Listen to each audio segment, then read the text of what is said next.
Good day everyone! So we are group 5, the last group, and in this video, we are going to discuss the last topic of the Enterprise Risk Management series, which is all about corporate failure.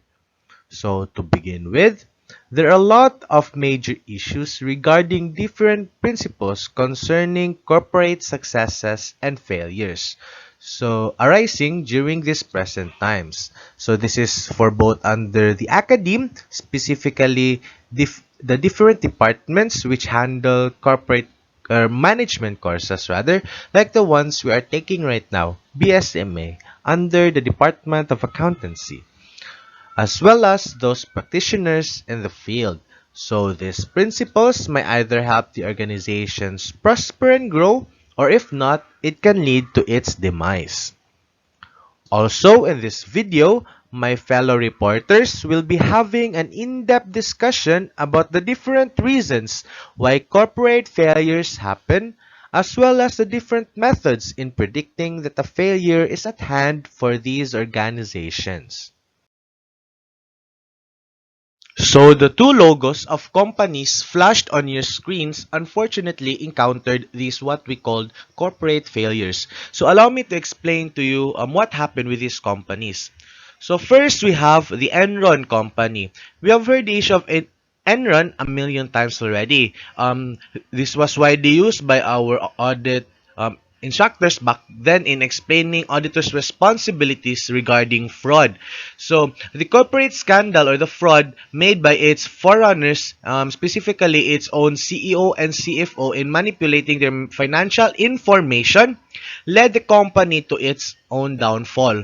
So what was once a darling of Wall Street or by the Wall Street people has turned into a bad reputation because of the misrepresentation of its financial information to its investors promulgated by its own officers. So naunay ra jud sila. So the case was solved and we all know nga napriso to ang ilahang president at that time who planned that fraud pero nakagawas na mangguro siya. So this is also one of the main proponents why or reasons why the Sarbanes-Oxley Act was implemented. So on the later part of the discussion, it will be explained as to how fraud will constitute a corporate failure. Next, we have the company Kodak. We might ask ourselves, what happened to Kodak? I don't know if napabasa ba sa inyo naka-avail pa sa services sa Kodak. So, what really happened to Kodak man? So, according to the Harvard Business Review, due to the advent of digitalization, Kodak find it challenging to cope up with the trend in the industry it belongs to. So cameras went digital and then disappeared into cell phones. People went from printing pictures or developing pictures to sharing them online. Labi na sa Instagram, sa YouTube, ug sa mga nagkalain-laing mga social media accounts. Or yes. People surely print nostalgic books and holiday cards. Sa una, like, uso pa na kanang magpa-develop ka kanang mga kuan, kanang mga pictures nga kanang gamiton pang memorabilia, no? But that volume compared during the early parts of the 2000s, kay layo ra kayo siya. So the company filed for bankruptcy protection in 2012, exited legacy business, and sold off its patents before re-emerging as a sharply smaller company in 2013. So kanang sila, kanang happy sila kay experience og bankrupt. Ning file jud sila og kanang bankruptcy report and hay gani kay kanang na salbara kay kanang gibaligya ang iyang mga patents. So until this day there is still the company Kodak but kanang dili na siya ning anak kasikat di pareha sa una. So also according to or an employee of Kodak, he also mentioned in the Forbes magazine that one of the main reason why Kodak failed as a company because of the mismanagement of its operations by its officers, managers, and the like. So we might ask ourselves, what do these companies have in common? Okay, makasulti man ta na they both experience corporate failure. So what is corporate failure then? So according to Atman, we will discuss more about Atman later. According to him, there is no unique definition of what corporate failure is. So if we just base it on the two examples given previously, we can say that corporate failure refers to companies ceasing operations following its inability to make profit or bring in enough revenue to cover its expenses. So this can occur as a result of poor management skills like what happened to Kodak, its inability to compete or even insufficient marketing. So the So corporate failures are usually common in competitive business environments where market discipline ensures the survival of the fittest. Moreover, mismanagement also leads to corporate failure. Predicting corporate failure is based on the premise that there are identifiable patterns or symptoms caused for all failed firms. Hello, good day, Ma'am Hamisola. I will be the next reporter for Group 5.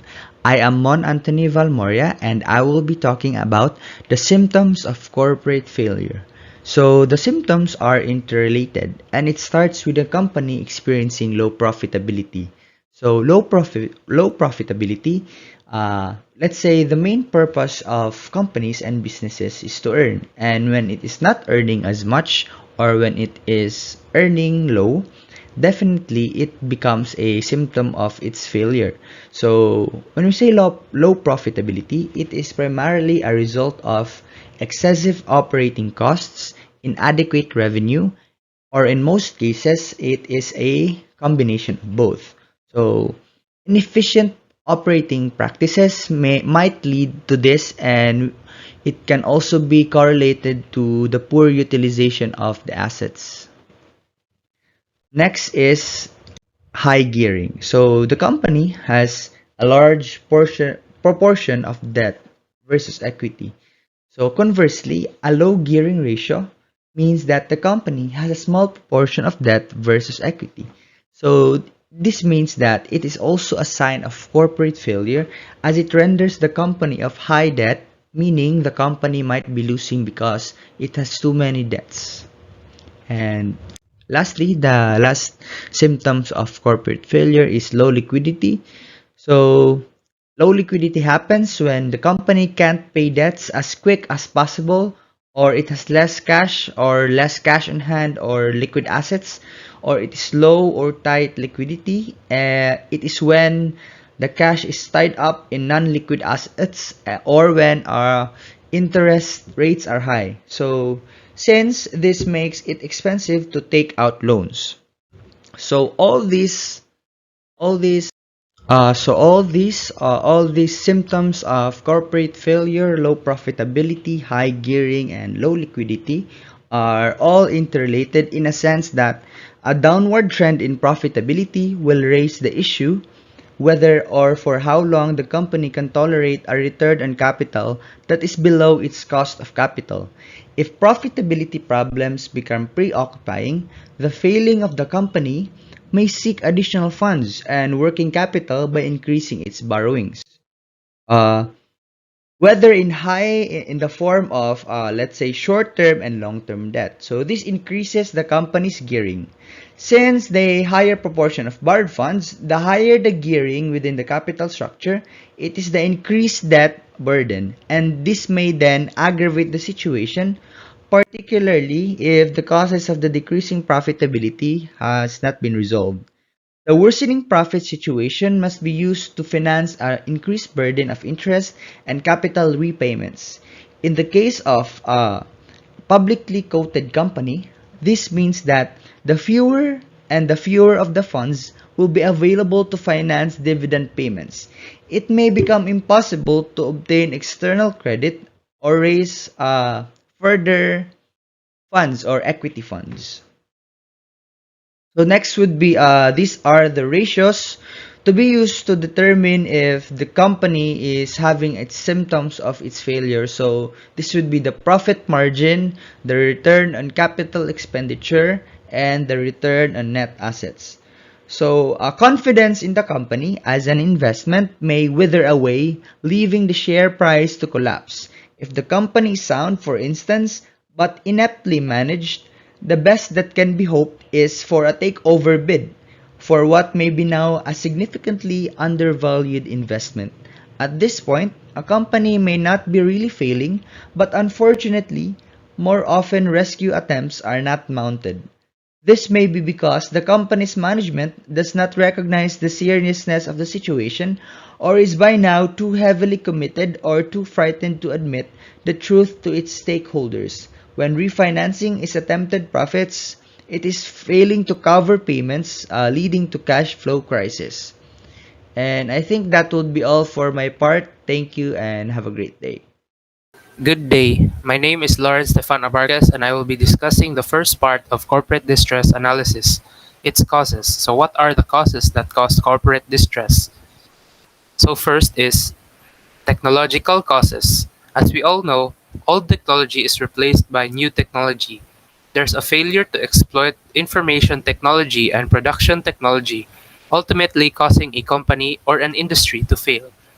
By using new technology, the organization can reduce costs like using machineries and other production methods. Non-adoption of these new technologies could raise costs of a production, and organ- an organization is forced to sell their products at a higher price con- compared to its competitors, in which in turn reduces their sales and incur losses. The second cause of corporate distress is the working capital problems. The primary focus of this is the financial distress. Financial distress, such as liquidity problems, meaning an organization cannot pay its debts when it falls due.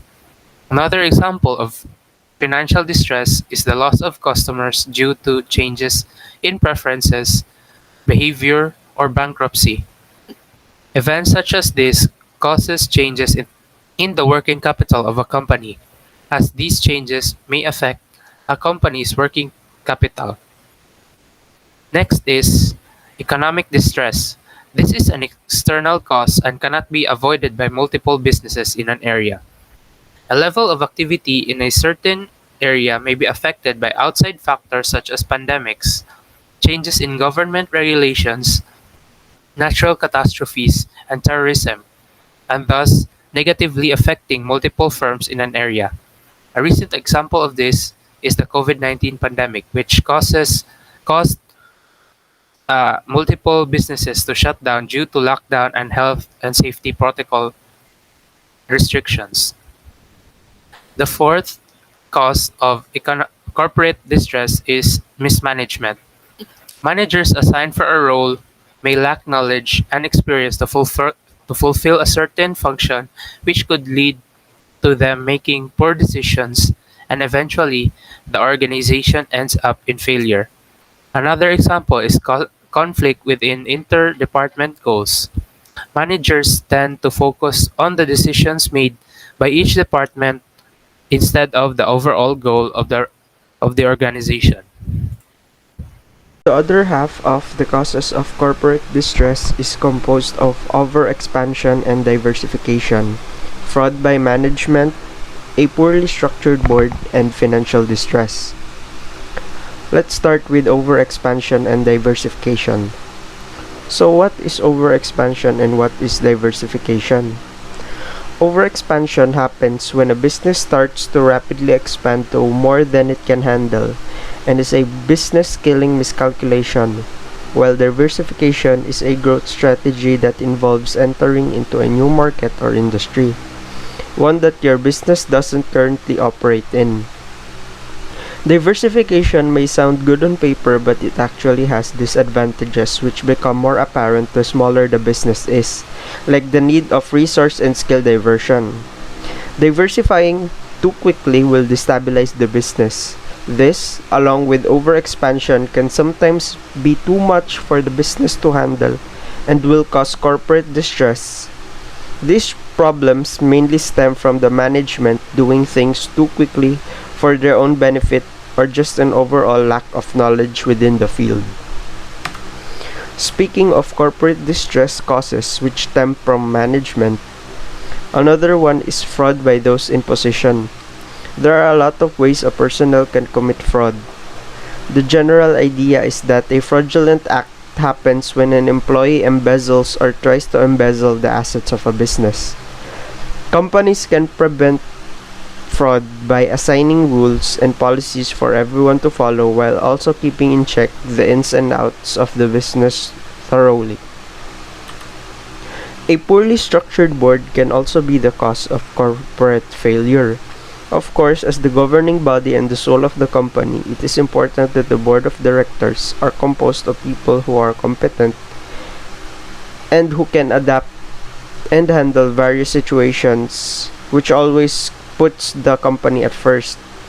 They shall not be intimidated by the CEO and shall express what they feel best fits the company. Lastly is financial distress, which is probably the most common reason why companies collapse. When starting the business, an amount of investment is needed to generate profit, which in turn returns the investment of people set up. But if a firm keeps on generating losses, not profit, the investment will never be returned and in some cases may be the cause of bankruptcy. Improper investment appraisal can also be the cause of financial distress. It happens when a company fails to foresee that their new big project might be too much for them to handle and later becomes a liability for them. All of this, along with the previous four Mr. Abarques mentioned earlier, are the most common causes of corporate distress.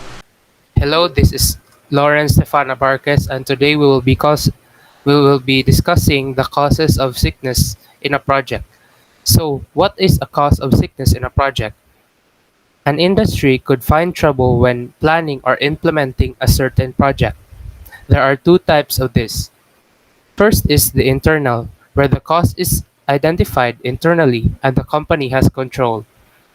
These causes can be avoided if identified and eliminated as soon as possible. The second type of causes is the external, where the cause is identified externally and cannot be controlled by the company. The organization's management could only make countermeasures that would reduce the impact of this cause. So next is the stages at which these causes may exist. First is the product formulation.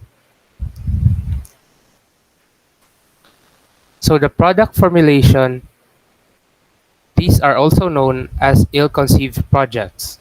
Projects which are unclear and may have unknown barriers. They are unlikely to be a successful project.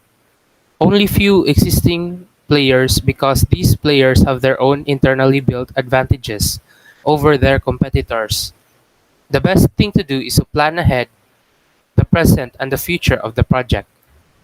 Provide solutions and countermeasures in the planning stage for a smooth operation during the implementation stage.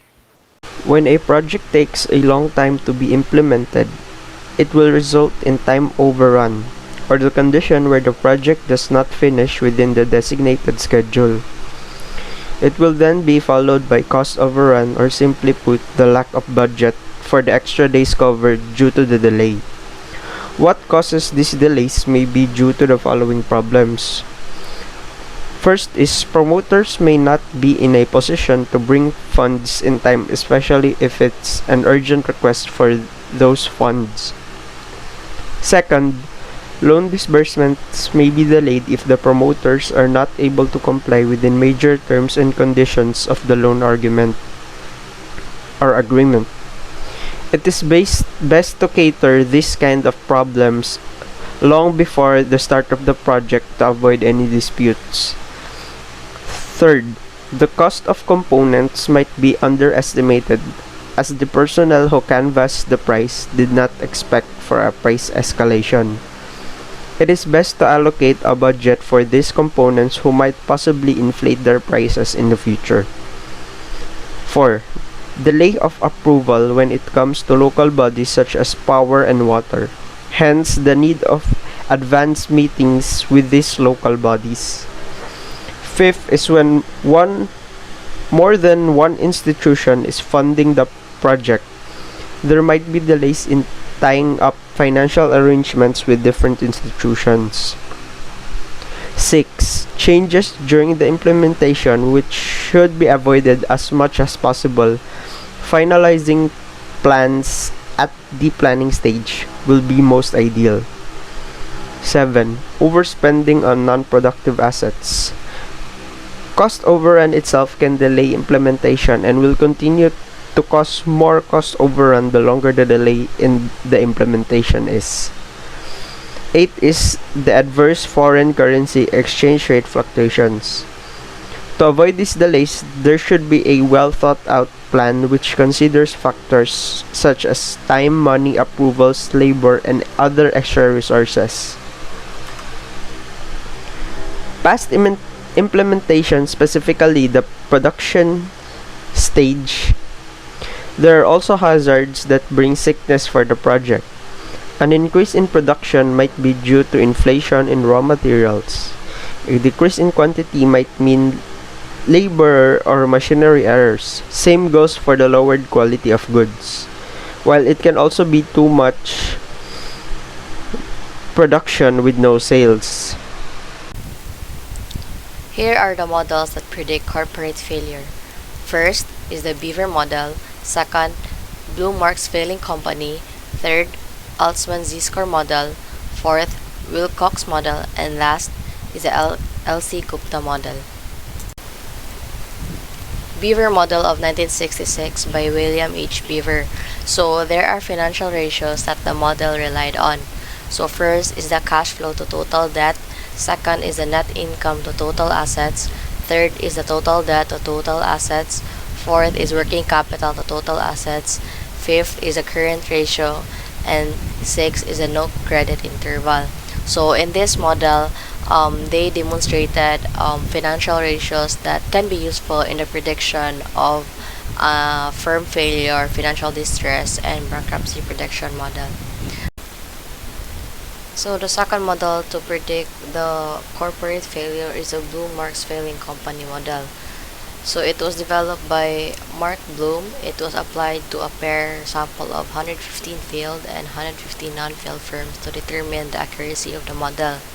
It is based on four criteria: the industry, sales, employees, and the fiscal year.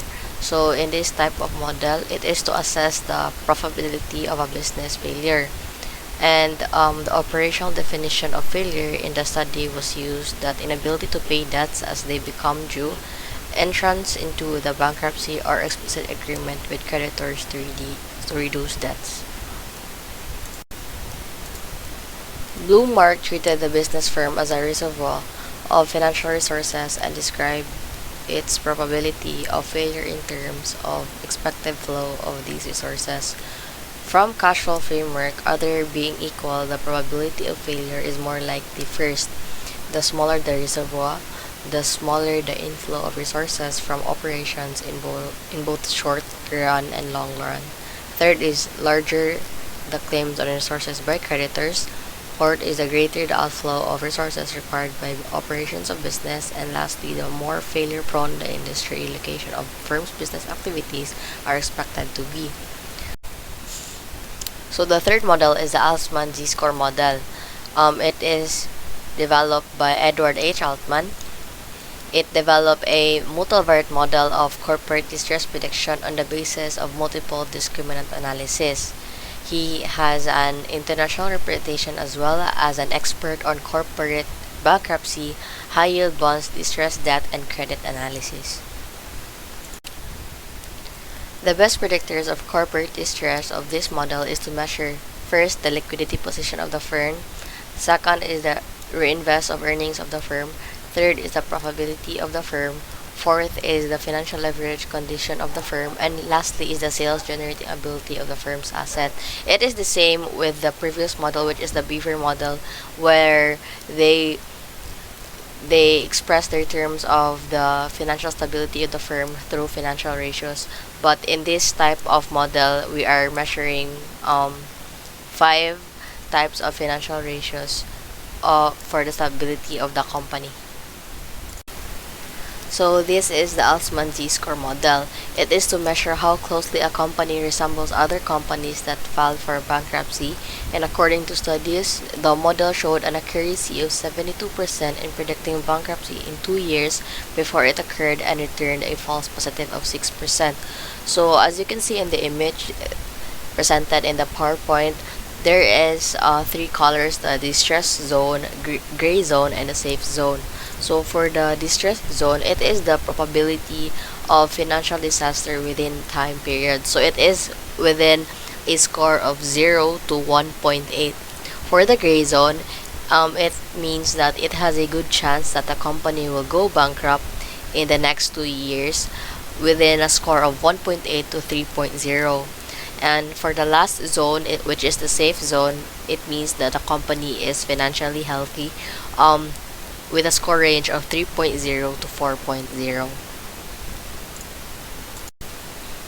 So this is the second equation, but it is for the privately held manufacturing corporations. It is the same with the publicly held manufacturing corporations. It's just that they have different values. So Z equals 0.717 times A plus 0.847 times B plus 3.107 times C plus 0.420 times D plus 0.998 times E. So it is just the same with the following, with the previous equations, that A stands for the is to measure A used to measure liquidity, and B to measure the profitability, C is to measure the operating of efficiency, and D is to measure the indebtedness, and E is to measure productivity. Understanding Altman Z-score. So first, it uses profitability, leverage, solvency, and activity to predict whether a company has a high probability of becoming insolvent. So in the previous slides, we discussed the financial ratios to know the company is financial stable or not. Then it has two equations, so you just choose whether the company is a private company or a public company. Second, it becomes reliable indicator of calculating credit risk in public and private companies, manufacturing and non-manufacturing companies. So yes,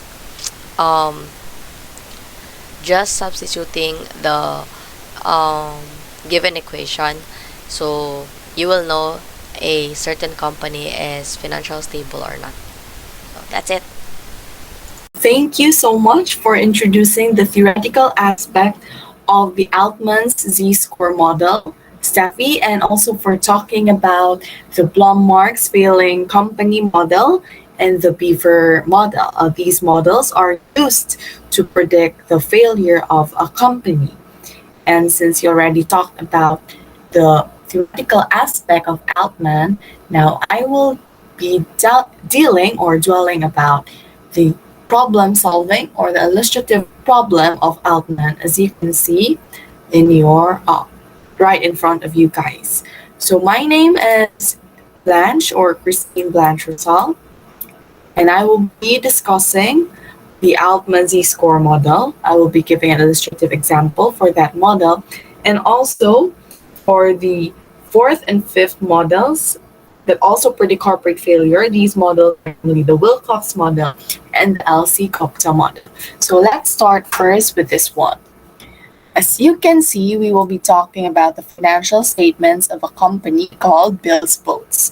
So we actually took this problem from the internet and we gave credit to this in our PowerPoint file. I hope you can see that. So let's start. The Billboard's financial statements had the following figures: sales 1 million, earnings before interest and tax $500,000, total assets $2 million, book value of total liabilities $1 million, retained earnings $1 million, market value of equity $3 million, and working capital $500,000. Now, our goal here is to find the necessary z-scores. Z-score that will help us know as to whether the company is in the distress zone. I believe Staffy already discussed about this minutes ago. The gray zone and the safe zone. Okay, so now let's move on to the next slide. Here we computed for the first three ratios provided by Altman. So the first ratio A is used to measure liquidity. Its formula is working capital divided by total assets. Now let's get back to our previous slides. The working capital is 500,000, hence here 500,000, and the total assets is worth $2 million. That's why $2 million. Use the formula, input the necessary numbers. We will have the answer 0.25. Now let's move on to the ratio B, which is used to measure the profitability of the company. Retained earnings of Bill's Boats is to $1 million divided by the total assets, which is $2 million. We will have the answer of 0.5. Now let's have ratio C, which is used to measure the operating efficiency of the company. EBIT, or earnings before interest tax, is $500,000, and the total assets is $2 million. So we just, like what I said, we just need to input the necessary numbers, solve it using the formula given by Altman, and then we will have the answers. Now let's remember these answers because we will be using this for our formula later on, another formula. Okay, now we will have letter D, the fifth ratio, book value of equity divided by total liability. Ratio D is used to measure indebtedness. All right, so 3 million book value of equity. Let's go back here. Book value of equity amounts to 3 million. Total liability amounts to 1 million. Here. So 3 million divided by 1 million, we have the answer of 3. For the fifth ratio, this is used to measure productivity. Total sales amounts to 1 million. Here, 1 million. Total assets amounts to 2 million. Here, 2 million. 1 million divided by 2 million, we will have the answer of 0.50. So again, let's jot down this one. I will encircle it with another color. Oh, wait, red. 3, letter D, 0.50 for letter E, 0.25 for A, 0.5 for B, and 0.25 for C. Now we are down to our main formula. This formula is the formula for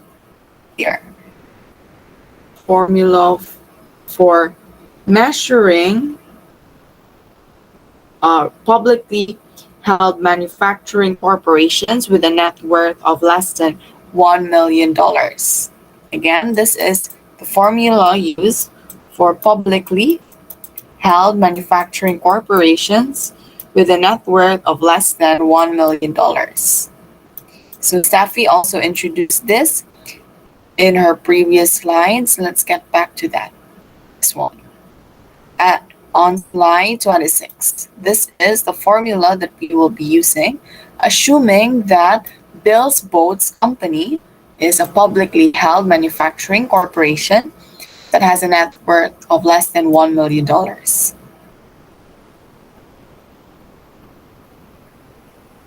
So here, like what I said, we will jot down.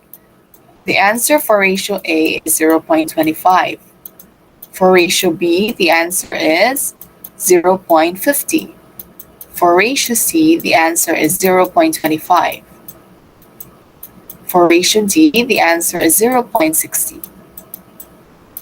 And then for ratio E, the answer is, oh sorry, for letter D, I'm very sorry, the answer is 3. And for letter E, the answer is 5. So all we need to do is substitute here, here, here, here, and here.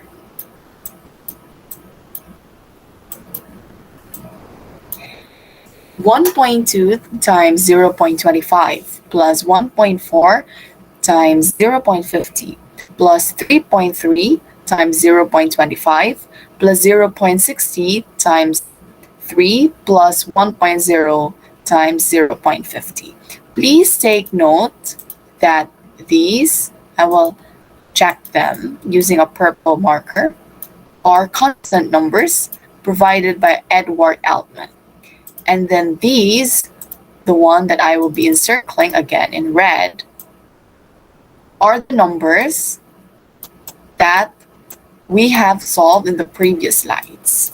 These numbers, the one that I said to jot down a while ago because we will be using it on another formula, which is this. After solving the necessary calculations, we arrived with the answer 4.125. So this is already our z-score. Now, what does this z-score mean? This z-score will help us know if the company is in a distress zone, in the gray zone, or in the safe zone. Let's go to the next slide. So here, usually the lower the z-score, the higher the odds that a company is heading for bankruptcy. In short, the higher, the better for a company. According to Altman, company is in financial distress and has a higher probability of going bankrupt if the z-score is less than 1.8. Second, the company is in a safe zone or is unlikely to file for bankruptcy if the z-score lies in 3 or above. Next, the company is in the gray zone or with a moderate chance of filing for bankruptcy if the z-score, after solving the necessary calculations with our formula, lies between 1.8 and 3. Our answer here is 4.25. 4.25 is obviously above 3. So our interpretation is that company builds boats is very unlikely to file for bankruptcy. So their financial status using the Altman model is good. They are very unlikely to file for bankruptcy. So that's it. I hope that I was able to teach you the Altman model clearly for the illustrative examples. So I and my partner decided to really dwell on this model because this is what's heavily emphasized in the handouts given by Ms. Hamisola. But then in our Canvas, if we look at the announcements, Group 5 is also told to talk about the Willcox model and the LC-Gupta model. So this is why we will be introducing the concepts of this model too, of these models too. So Willcox model is another model that will help us predict if the company will also fail in the future or not. This is not already founded by Altman. So in a Willcox model, it talks about a cer- it talks about NLV.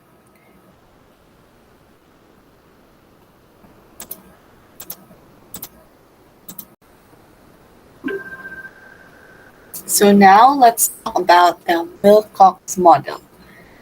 The Willcox model focuses on NLV. NLV is the net liquidation value of a company. What is that? It is basically the current value of all holdings in one's portfolio, your how much you are investing. And the NLV reflects how much content would be worth if you are to liquidate everything at the current market price. So the Wilcox basically shows this one and takes into account that one. If the NLV is negative, generally it precipitates that the creditors need to assert the claims over the company, or the company is close to filing bankruptcy. So the Wilcox model has been tested over a long period, taking into account the inflationary effect, and is based on a conceptual framework. It is concluded that most bankruptcies can be avoided if the management takes active attempts to reduce risk. Now, I wanted to actually talk about problems related to this one, but unfortunately, I couldn't find such on the internet. It's only all about studies about Wilcox model, if it's effective or not, but not really problems or simplified problems or problems that we can actually apply like in the Altman model. Next, we have Alsi Gupta model. So here, if one wants to analyze the company, whether it's going to be bankrupt or not, then it needs to take a sample of sick and non-sick companies too, and then arrange them in ascending or descending order by the magnitude of certain ratios. So there is a need to compute the percentage of classification error. The ratio which shows the least percentage classification error at the earliest possible time is deemed to have the highest predictive power. So the ratios that can be used to minimize the classification error are namely the EBIT sales, operating cash flow sales, EBIT total asset, and EBIT interest plus 0.2510. So that will be all for our report. Thank you so much for listening. And I hope that we were able to present and deliver the concepts and applications of our topics well. So this is Group 5 once again for the MA 3102 class, scheduled every 1:30 to 3:30 p.m. on Mondays to Fridays. Have a good and safe day ahead, everyone.